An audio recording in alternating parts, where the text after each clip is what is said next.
ton budget ne tient jamais malgré toute la bonne volonté, le problème ne vient peut-être pas de toi, mais des conseils financiers qu'on te répète un petit peu partout.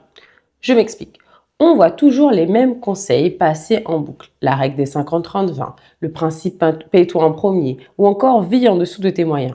Sur le papier, ça paraît logique, mais dans la réalité, c'est souvent beaucoup plus compliqué que ça. Je vais vous donner un exemple pour la règle des 50-30-20. Donc pour rappel, c'est le principe de mettre 50% pour les besoins, 30% pour les loisirs et 20% pour l'épargne. Encore une fois, le principe, il est bon. Mais dans la vraie vie, ça ne tient pas. Toutes les personnes que j'accompagne, pour la plupart, dépassent les 50% de dépenses essentielles. On est plutôt sur 60-70% et certaines ont même 80%. Donc forcément, il reste plus grand-chose pour le reste. Donc ce que je préconise, tout simplement, arrête de te focaliser sur un pourcentage. C'est vraiment de trouver un équilibre entre ce qui correspond à ta vie réelle et tes objectifs. Ensuite, on entend souvent « paye-toi en premier », c'est-à-dire mettre de côté une partie de ton salaire dès qu'il arrive et non à la fin du mois. Donc sur le principe, encore une fois, c'est très bien. Mais si ton budget n'est pas structuré, au moindre imprévu, tu vas simplement reprendre dans ton épargne et tu reviens au point de départ, plus la frustration. Donc ce que je préconise, c'est plutôt l'inverse. Tout organiser depuis le début du mois et pas seulement l'épargne.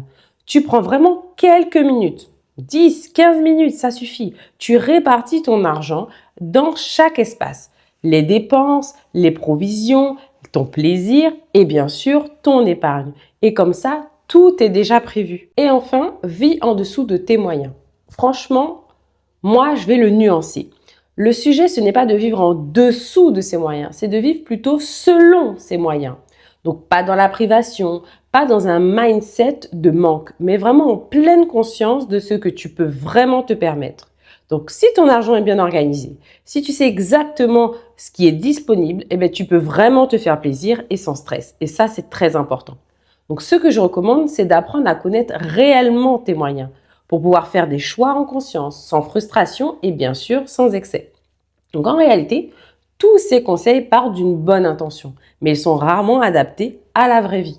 Donc le vrai sujet, ce n'est pas la règle que tu appliques, c'est vraiment la manière dont ton argent est organisé. Et pour moi, la base, c'est déjà d'arrêter de tout gérer sur un seul compte. C'est vraiment de savoir ce que tu veux vraiment et de pouvoir en fait te projeter sur tes dépenses du mois, mais surtout sur tes dépenses de l'année. C'est le plus important.